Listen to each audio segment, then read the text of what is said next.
नमस्कार साथियों। Nursing officer CHO staff nurse के लिए आज प्रैक्टिस टेस्ट नंबर 63 सॉल्व करेंगे। क्वेश्चन 1 देखते हैं। The relation between the fetal presenting part and maternal pelvis is known as. भ्रूण प्रस्तुत करने वाले भाग और मैटरनल पेल्विस के बीच संबंध को क्या कहा जाता है? एटीट्यूड, लाई, पोजीशन, स्टेशन। करेक्ट आंसर होगा ऑप्शन 3। इसका बिल्कुल सही है, पोजीशन कहा जाता है। इसके संबंध में जो भी एक्सप्लेनेशन है वो भी देखेंगे। Relationship of the fetal presenting part to the maternal pelvis. ये जो रिलेशनशिप होता है फीटल पेल्विस का, फीटल प्रेजेंटेशन का मैटरनल पेल्विस, इसको क्या कहते हैं?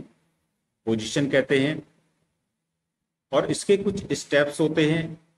डिटरमाइन द प्रेजेंटिंग पार्ट, पहले तो ये डिटरमाइन करना है कि इसका प्रेजेंटिंग पार्ट कौन सा है। दूसरा, divide the mother's pelvis into 4 imaginary quadrant. जो भी मदर का पेल्विस होता है उसको 4 इमेजिनरी क्वाड्रेंट्स में डिवाइड करते हैं। इस प्रकार से जो भी अभी हम लोगों ने देखा कि रिलेशनशिप को, तो जो रिलेशनशिप होता है फीटल का, फीटल प्रेजेंटेशन का मैटरनल पेल्विस, ये पोजीशन कहलाता है। उसके ये स्टेप्स होते हैं। अब यहाँ पर कुछ देख सकते हैं प्रेजेंटेशन और भी दिए गए हैं फिगर के माध्यम से। जैसे ये लॉन्गिट्यूडनल लाई, ये वर्टेक्स पोजीशन, लॉन्गिट्यूडनल लाई, ये ब्रीच प्रेजेंटेशन है, एंड ये ट्रांसवर्स लाई है, बिल्कुल ये ट्रांसवर्स है बच्चा, ये शोल्डर प्रेजेंटेशन में आएगा। Next question, which vaccine can be frozen. कौन सी वैक्सीन को फ्रीज किया जा सकता है? BCG, polio, MMR, DPT. आपको बताना है इनमें से किस वैक्सीन को फ्रीज किया जा सकता है। इसका आंसर आपको कमेंट बॉक्स में लिख करके कमेंट करना है। Next question, which vaccine is given to form blisters and heal by itself and forms permanent scar mark after administration. कौन सा टीका जिससे फफोले पड़ जाते हैं और अपने आप ठीक हो जाता है तथा लगने के बाद स्थायी निशान बन जाता है? Option 1 BCG, MMR, DPT, polio. तो देखिए, जिससे परमानेंट स्कार पड़ता है ये एक ही टीका होता है, ये है बीसीजी, इसलिए करेक्ट आंसर होगा option 1। Next question, identify the conjugate measure in the picture. चित्र में मापे गए संयुग्म को पहचाने। यहाँ पर देख सकते हैं ये फीटस है और यहाँ पे ये 2 फिंगर्स इंसर्ट किए गए हैं और यहाँ पर एक स्थिति में ये फिंगर को रखा गया है। तो ये जो कॉन्जुगेट है इसको आपको बताना है कि ये किस प्रकार का कॉन्जुगेट है। इसमें ये 4 ऑप्शन भी हैं, देखेंगे। Option 1 obstetric conjugate, diagonal conjugate, रिकॉन्जुगेट एंड नन ऑफ दिस। तो इसका जो भी करेक्ट आंसर होगा इसका भी आपको कमेंट बॉक्स में कमेंट करना है इसका answer. Next question, a post LSCS women passes 400 ml urine in the past 24 hours. This is called oliguria, polyuria, anuria, haematuria. जब भी 500 ml से कम यूरिन पास हो पिछले 24 घंटों में तो ये ओलिग्यूरिया कहलाता है, इसलिए करेक्ट आंसर होगा option 1। Next question, the doctor orders 0.35 mg of the medicine which is available in 0.25 mg per ml form. How much quantity of medicine should be given? Doctor 0.35 mg milligram औषधि देने का आदेश देता है जो कि 0.25 mg प्रति ml के रूप में उपलब्ध है। तो औषधि की कितनी मात्रा दी जानी चाहिए? 1.4 ml, 0.4 ml, 1.8 ml and 2.4 ml। तो यहाँ पर जो भी क्वांटिटी देनी है ड्रग की ये देनी है 0.35 mg, बट अवेलेबल क्वांटिटी है 0.35 mg पर ml। इसमें देखेंगे कि कितनी क्वांटिटी में ड्रग को दिया जाएगा। तो यहाँ पर देख सकते हैं इस प्रकार के प्रश्नों को पहले भी डिस्क्राइब किया जा चुका है, एक बार फिर से देखेंगे कि जो भी ड्रग की क्वांटिटी देनी हो और जो उपलब्ध हो, तो सबसे पहले हम क्या करते हैं कि जो भी ड्रग की क्वांटिटी देनी हो उसको लिख लिया जाता है ऊपर, तो इतना मुझको देना है 0.35 mg। अब अवेलेबल क्वांटिटी ये जो होती है इसको नीचे लिखा जाता है, अपॉन में लिखा जाता है। तो इस समय जो अवेलेबल क्वांटिटी है 0.35 mg है। तो यहाँ पर mg पर ml ये अवेलेबल है, तो कितने ml दे दें कि इतना उसको मरीज को मिल जाए। तो देखिए क्या करते हैं, जब इसको हम डिवाइड करेंगे ये पॉइंट से पॉइंट कैंसिल हो जाएगा, इसका इसमें जब भी डिवाइड करेंगे तो लगभग ये 1.4 ml आएगा। इसलिए यहाँ पर करेक्ट आंसर होगा ऑप्शन 1.4 ml। नेक्स्ट क्वेश्चन, अगला प्रश्न देखते हैं। Patient is having temperature 104 degree Fahrenheit, BP 140/90 mmHg, respiratory rate 28 per minute, pain scale 5। Which factor you will primarily manage in this patient. मरीज का टेम्परेचर 104 डिग्री फ़ारेनहाइट है, BP 140/90 mmHg है, respiratory rate 28 प्रति minute है, दर्द scale 5 है। आप कौन सा कारक इस रोगी में मुख्य रूप से प्रबंधन करेंगे। Temperature 104 degree Fahrenheit, BP 140/90 mmHg, respiratory rate 30 minute, pain scale 5। तो देखिए ये कुछ पैरामीटर्स यहाँ पर दिए गए हैं। तो इसमें जो सबसे पहले मैनेजमेंट किया जाएगा ये किया जाएगा टेम्परेचर का, इसलिए करेक्ट आंसर होगा option 1 temperature 104 degree Fahrenheit. Next question पर चलते हैं। रक्त की पीएच रेंज होती है 7.35 से 7.45, 7.25 से 7.35, 7.45 से 7.55, 7.15 से 7.25। तो जो भी रक्त की सामान्य रेंज होती है, नॉर्मल रेंज होती है 7.35 टू 7.45। करेक्ट आंसर होगा ऑप्शन ए। नेक्स्ट क्वेश्चन, एक मरीज के खाने के बाद जी मिचलाने की शिकायत करता है, यह किस प्रकार का डेटा है।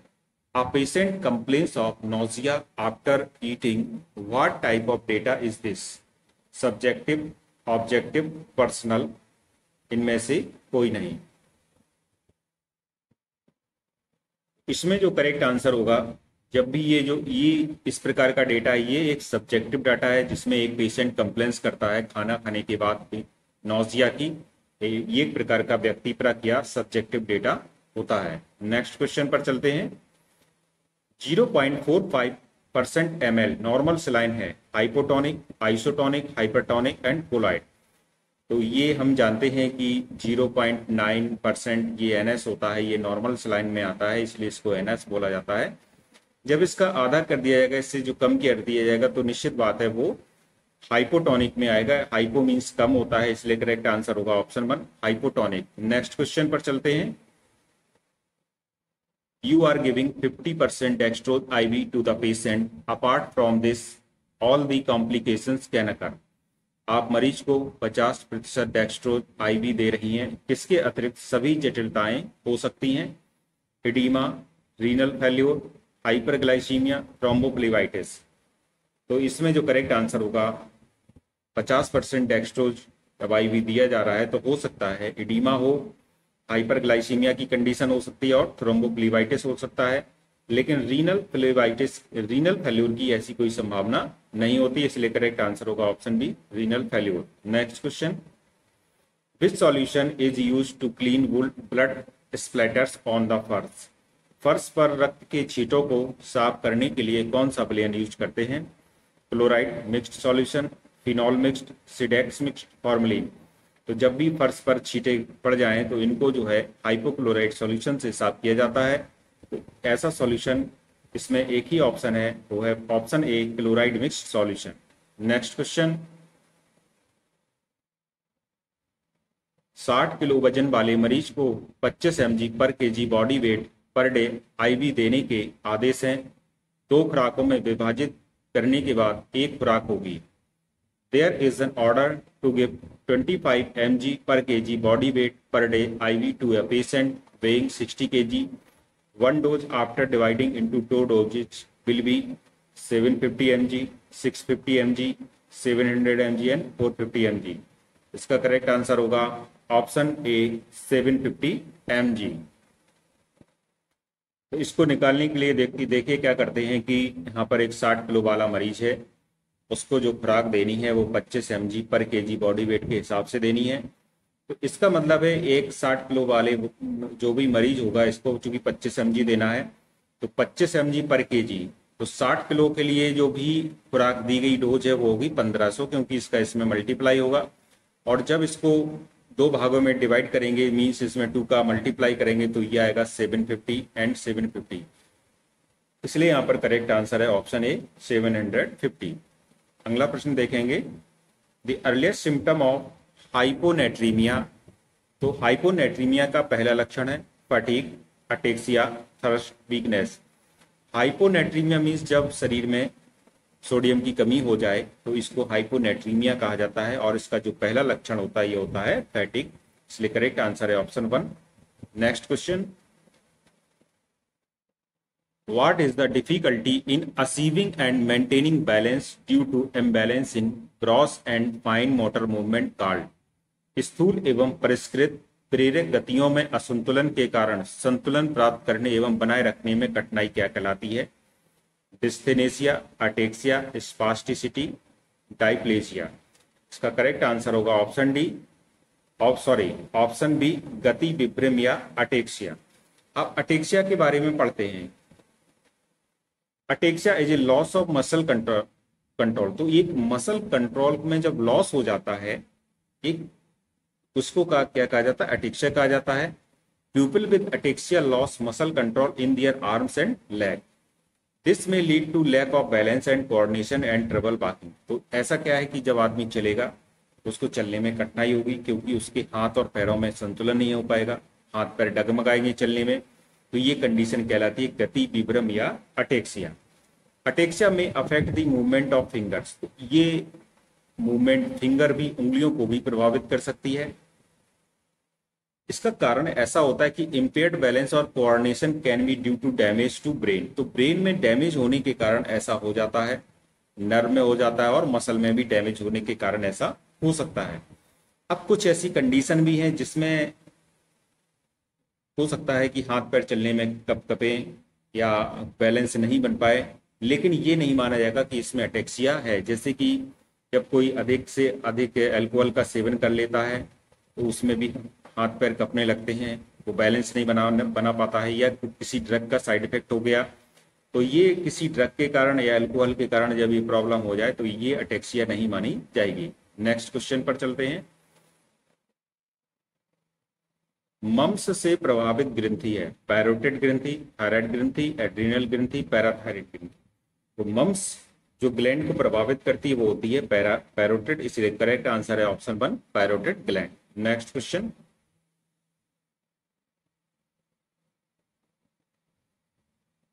The first pair of teeth to appear in children is, बच्चों में आने वाली दांतों की पहली जोड़ी है canine, incisor, molar and premolar. तो जो पहली दांत आते हैं बच्चों में पहली जोड़ी आती है वो होती है इंसीजर। करेक्ट आंसर इसलिए होगा option B. Next question, patient has temperature 103 degree Fahrenheit, heart rate 110 per minute, respiratory rate 23 per minute, BP 132/66 per minute. Which factor you will primarily manage in this patient?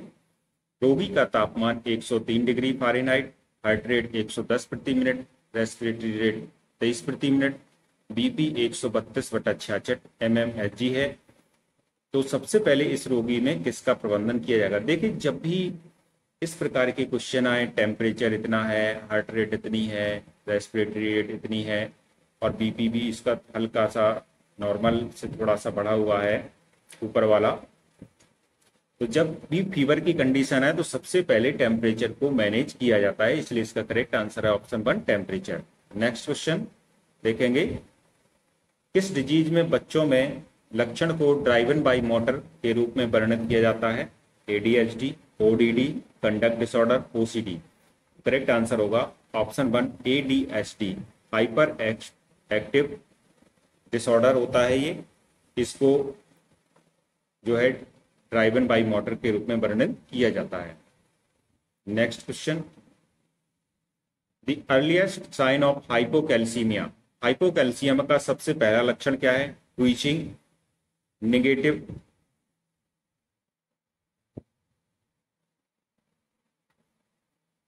Option 2 negative Chvostek sign, weakness, exaggerated DTRs। Correct answer होगा जब शरीर में hypocalcaemia की स्थिति बनती है, जो पहला लक्षण होता है वो होता है ट्विचिंग। अभी देखते हैं कि ट्विचिंग क्या होता है। तो ट्विचिंग होता है स्पॉन्टेनियस कॉन्ट्रैक्शन इन ए मसल। किसी भी मसल में स्पॉन्टेनियस कॉन्ट्रैक्शन होने लगे, ऑटोमेटिक कॉन्ट्रैक्शन होने लगे, तो उसको ट्विचिंग बोला जाता है। जब मसल पर किसी प्रकार का कंट्रोल ना रहे तो ये ट्विचिंग की स्थिति में आती है। Next question, patient has vitals BP 120/66, pulse 88, SpO2 99, respiratory rate 23। This patient should be classified in which triage. रोगी की जीवन जो भी वाइटल पैरामीटर्स हैं वो इस प्रकार हैं, BP इतना है, पल्स इतना है, SpO2 इतना है, रेस्पिरेटरी रेट इतना है। तो इसको कौन सा ट्राइएज में क्लासिफाई करेंगे? रेड में, येलो में, ग्रीन में, ब्लैक में। देखिए अब सबसे पहले तो ये समझते हैं कि जो ट्राइएज होता है एक ऐसी प्रैक्टिस है जिसे तब लागू किया जाता है जब संसाधनों की कमी की वजह से तीव्र देखभाल प्रदान नहीं की जा सकती है। ट्राइएज उन लोगों की देखभाल करता है जिन्हें तत्काल देखभाल की सबसे अधिक आवश्यकता होती है। तो ये जो ट्राइएज होता है इसको इमरजेंसी में यूज करने वाला सिस्टम है ये। तो जब भी इसमें 4 कैटेगरीज बनाई गई हैं। पहली जो कैटेगरीज होती है ये एक्सट्रीम इमरजेंसी की कंडीशन होती है, ऑरेंज अर्जेंट होती है, येलो लेस अर्जेंट होती है और ग्रीन की जो होती है वो नॉट अर्जेंट होती है। तो इसमें जो भी पैरामीटर्स हैं इसके हिसाब से देख करके इसको क्लासीफाई करते हैं।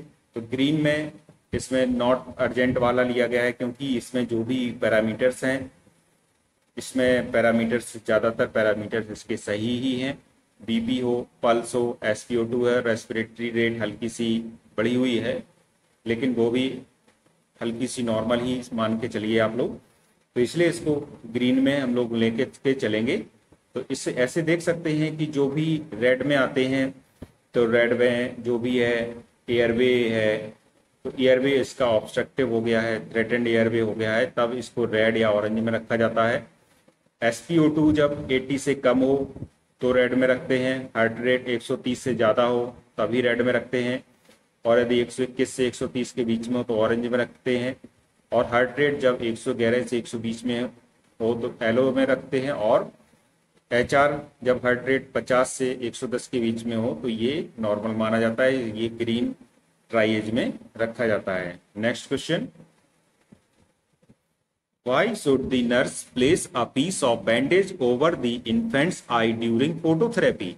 फोटोथेरेपी के दौरान नर्स को शिशु की आंखों पर पट्टी का टुकड़ा क्यों रखना चाहिए?